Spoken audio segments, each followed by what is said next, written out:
Olá, pessoal. Eu sou Lara Marinho, historiadora, mestranda em História, estudante de Direito. E hoje a gente vai falar de um assunto muito importante, que não é sobre livros. Hoje a gente vai falar sobre um, um vídeo que me tocou muito, que eu chorei muito quando eu assisti, que é o vídeo do Felca. Eu quero fazer uma complementação às coisas que ele falou. Eu não sei se vocês já assistiram, mas é um vídeo que explodiu sobre a adultização de crianças, sobre o abuso de crianças. E eu gostaria de trazer aqui uma perspectiva de como o Estado democrático burguês ampara que essas coisas aconteçam, sabe? É revoltante a gente ver a que ponto o mundo chegou, mas se essas coisas acontecem é porque existe todo um aparato legal, existe todo um aparato é, estatal que faz com que isso seja possível. E aí eu vou querer falar aqui de 3 temas importantes.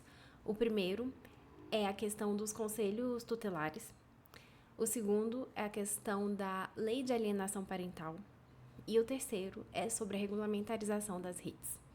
Vamos falar sobre o primeiro tópico dentro da questão infantil, partindo do ponto de que os conselhos tutelares hoje no país, eles são completamente dominados pelas igrejas evangélicas. Essa matéria que a gente vai ver aqui agora é uma matéria do El País. E eles vão mostrar como as igrejas evangélicas neopentecostais dominam os conselhos tutelares, e a matéria ela vai focar em São Paulo e Rio de Janeiro, mas eu conheço em outros estados, como por exemplo na Bahia, nos interiores, aqui no estado que eu vivo, é muito comum que as eleições para conselho tutelar tenham sido dominados por grupos evangélicos de diferentes vertentes, de diferentes tipos, porque é uma eleição que passa muito batido.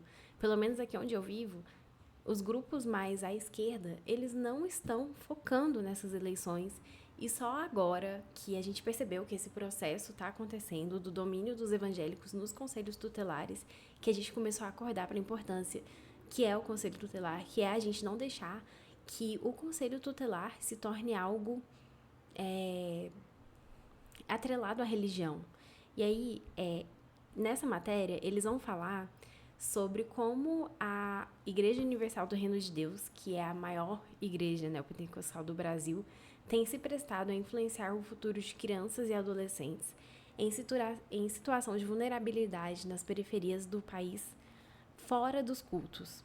A Igreja tem mirado os conselhos tutelares criados para defender os direitos da população carente.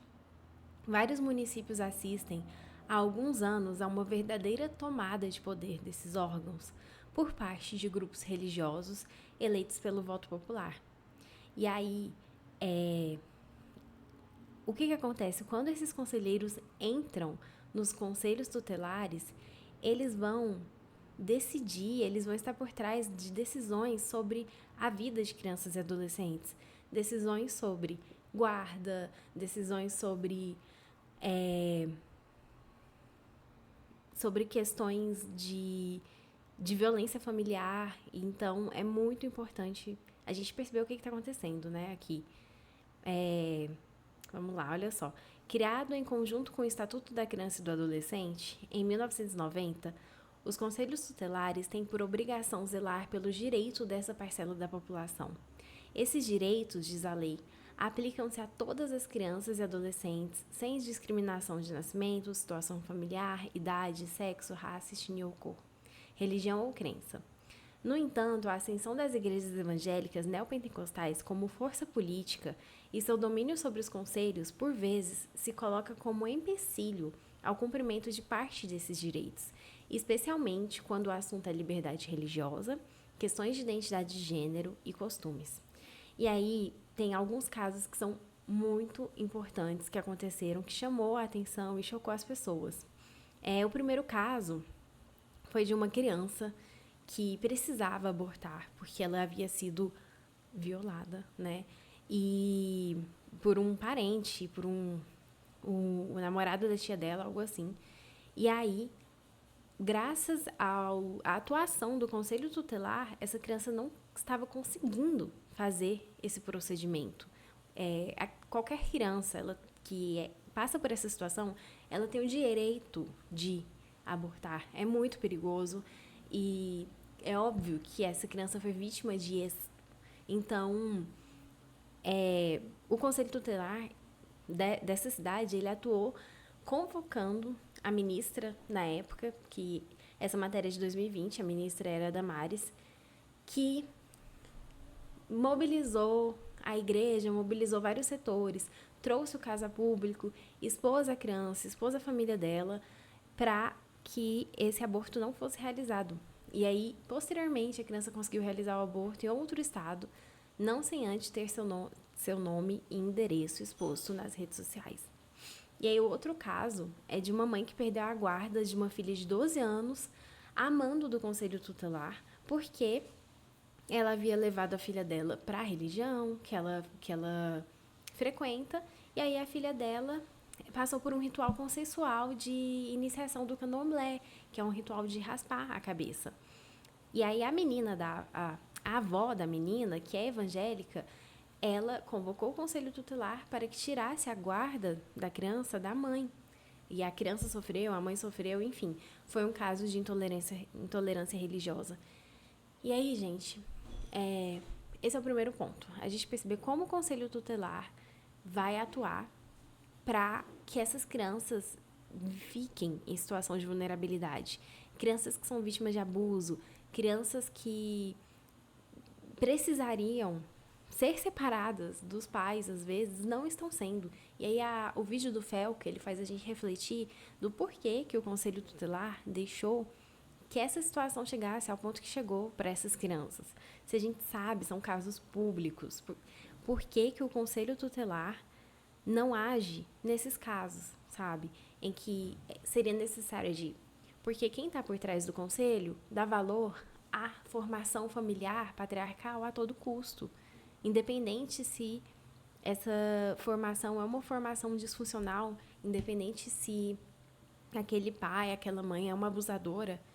O Conselho Tutelar, ele não está agindo para a proteção efetiva das crianças, mas sim em torno das ideologias cristãs evangélicas, que são a recusa em deixar que pessoas em situação de vulnerabilidade abortem, a recusa em deixar que as famílias vivam de maneira diferente da forma como é pregado pelas religiões evangélicas, né? Por exemplo, essa questão da religiosidade, atuar em cima de crianças LGBT para proibir, para coibir que jovens, né?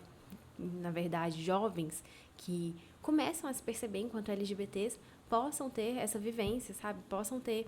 Então, o conselho... Imagina, você tá precisando do Conselho Tutelar e o Conselho Tutelar querer agir em cima de você como uma cura gay. Isso é muito triste, né? Aqui, por exemplo, continuando a ler a matéria. Casais que passam por um divórcio e os impactos da separação na criança seriam tratados como um problema de falta de Deus na vida. Crianças LGBT são encaminhadas para a sessão de descarrego nas igrejas. E crianças que se tornam violentas por sofrer bullying na escola são ameaçadas com envio para abrigos. Esses casos foram relatados por conselheiros tutelares de São Paulo e envolvem a atuação de colegas ligados à igreja durante atendimento a familiares em conflitos. Então, esse é o primeiro ponto. O país, nós estamos vivendo em um país em que um dos órgãos mais importantes para tutelar a proteção das crianças está completamente corrompido. O segundo ponto, gente, é que a gente sabe que, infelizmente, os casos de abuso sexual, eles estão muito grandes e principalmente dentro de casa. Eu falei a palavra, já era. Mas aí, enfim, eu peguei aqui um slide de uma promotora de justiça que se chama Valéria Scarance. Ela disponibilizou esses slides na internet, que eles falam sobre a questão da alienação parental. A lei de alienação parental, para quem não sabe, ela é uma lei que não surgiu no Brasil. O criador dessa lei, ele está associado a casos de defesa de também está associado a várias questões que são muito problemáticas. Os livros que ele escreveu são livros que relativizam violências contra crianças, e ele criou essa lei para supostamente proteger a criança de que um dos seus tutores faça difamação, faça alienação em relação ao outro tutor. E aí, na prática, essa lei é muito aplicada contra mulheres que, às vezes, vão falar mal dos seus ex-maridos, porque eles não pagam pensão alimentícia, porque eles não...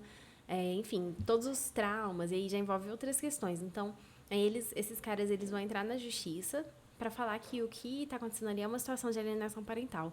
Só que a questão é que a lei de alienação parental, ela está protegendo algo muito mais nefasto, que é o quê? Olha só, vamos lá. Uma das partes da lei fala o seguinte: apresentar falsa denúncia contra genitor, contra familiares deste ou contra avós, para obstar ou dificultar a convivência deles com a criança ou adolescente. Essa parte da lei, ela vai, primeiro, que é muito difícil provar que é uma falsa denúncia, mas ela vai tentar proteger o genitor de denúncias sobre abuso sexual, enfim, essas questões. E aí, isso está acabando, essa lei, ela está protegendo essas pessoas, porque assim, beleza, pode ter um caso ou outro de falsa denúncia, mas, gente, se uma mãe, se um pai chegou ao ponto de denunciar por causa disso, é porque é um assunto muito sério, sabe? Principalmente mulheres. Se a mulher chegou ao ponto de ter a coragem de denunciar, será que a gente vai... A primeira coisa que vai fazer é relativizar? É pensar, isso deve ser uma falsa denúncia? Essa pessoa está fazendo isso só para que a criança não possa conviver com o genitor? Sendo que a criança, muitas vezes, fala, ela também dá o depoimento, e aí as pessoas vão desacreditar o depoimento, dizer que o depoimento da criança foi manipulado pela mãe, nananã. Então, assim, infelizmente, muitas mulheres estão perdendo a guarda de crianças nessa situação, e as crianças ficam nas mãos das pessoas que vão fazer o que a gente viu que está acontecendo com aquelas crianças do vídeo do Felca. Então, por um lado, a gente tem um conselho tutelar. Por outro, a gente tem essa lei que protege esse tipo de coisa de acontecer. E aí, esse caso, para mim, é muito emblemático, né? Porque essa lei, existe no Brasil um movimento muito grande de querer revogar a alienação parental. Inclusive, tem uma mulher que eu seguia no Instagram quando eu tinha, que o user dela é Brasil contra SAP, que ela é uma das mulheres que mais lutam pela revogação da alienação parental no Brasil. E em alguns locais, como no México, também já teve essa lei. Só que o que aconteceu? Ela foi revogada depois de um caso extremo em que uma mãe de 3 crianças pequenas, um menino de 9 anos e 2 meninas de 6, entrou na justiça contra o genitor dessas crianças porque elas sofriam nas mãos desse genitor, e a mãe foi desacreditada na justiça. Ele inverteu o quadro, denunciando ela como uma alienadora, e ela perdeu a guarda dessas crianças, e ela chegou ao extremo de dar veneno para essas crianças, e, enfim, eles morreram, tanto ela quanto as crianças, por causa dessa... Ela não queria que eles passassem por isso, ela não queria ver os filhos dela na guarda da pessoa que fazia aquele tipo de violência com eles. Então, assim, essa lei, o benefício que ela traz é muito, muito pequeno perto desses malefícios. É muito pequeno também saber que quem idealizou essa lei, não a lei, mas quem idealizou o que é a alienação parental, é uma pessoa que defendia esses tipos de violência, que escreveu sobre esses tipos de violência, normalizando, querendo dizer que é normal, e isso faz com que o Estado seja completamente ineficiente para proteger essas crianças, sabe? Por todos os lados. E isso não é por acaso, isso é um plano feito para que essas crianças vivam em vulnerabilidade, essas mulheres vivam em vulnerabilidade constante. E aí, por fim, deixa eu até abrir aqui o meu roteirozinho. Eu queria falar sobre a questão da regulamentarização das leis, das redes sociais. Na verdade, gente, assim, a partir da minha perspectiva, eu não penso só em regulamentarizar as redes sociais. Eu acho que nós já está provado que a gente precisa de soberania digital. A gente precisa ter as nossas próprias redes sociais. A gente precisa não ser refém das big techs, porque as big techs, elas vão atuar no controle populacional, no controle de dados, no controle de tendências, no controle de gostos, a gente no efeito manada, nas fake news, enfim. Então, existem várias outras questões. A questão dos jogos, né, do vício em jogos, no vício em apostas. Existem várias outras questões que provam que a gente precisa ter soberania digital. Isso é um ponto. O segundo ponto não sou contra a gente ter acesso a redes sociais estrangeiras, mas elas precisam ser altamente regulamentarizadas, altamente regulamentarizadas. A nossa sociedade, ela está extremamente adoecida, viciada em redes, em jogos, em apostas e em impor. A gente está vivendo uma realidade extremamente disfuncional. As famílias estão disfuncionais, mulheres e crianças estão em risco e as redes são usadas para propagar essa insanidade. A cova do capitalismo é realmente muito profunda. Para mim, essas bizarrices que estamos vendo, desde bizarrices de consumo, de consumo de coisas supérfluas, bizarrices comportamentais, bizarrices políticas e de comportamentos doentios e disfuncionais, como o caso dos red pills e desses grupos de pedó, são provas de que o capitalismo é um modelo que destrói a vida humana em suas entranhas mais subjetivas. Ele destrói a humanidade que há em nós. Esses comportamentos não são naturais, não são biológicos, não são doenças, são comportamentos sociais. Nós somos seres extremamente sociais. Em um mundo saudável, essas pessoas não seriam assim. Mas o capitalismo se beneficia desse ódio dormente, paralisador. O patriarcado anda de mãos dadas com o capitalismo nessa. Então a gente precisa, no curto prazo, revogar a lei de alienação parental, laicizar os conselhos tutelares, e para isso a gente precisa muito ter pessoas para eleger, a gente precisa muito estar lá nas eleições dos conselhos, divulgar as eleições dos conselhos, isso é muito importante.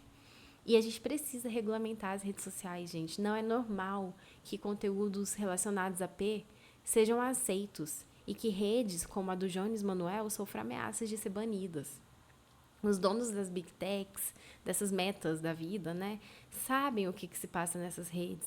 Eles têm plena capacidade de bloquear todo e qualquer material P, todo e qualquer tipo de conteúdo que envolva essas questões. E eles não fazem porque não querem. Então, assim, nós precisamos ter sim soberania digital, nossas próprias redes sociais, nossa própria forma de socialização virtual, e precisamos regulamentar essas redes estrangeiras que verdadeiramente contaminam a nossa humanidade. Eu acho que eu precisava gravar esse vídeo, mesmo que não seja o formato que eu me propus a fazer de vídeos aqui.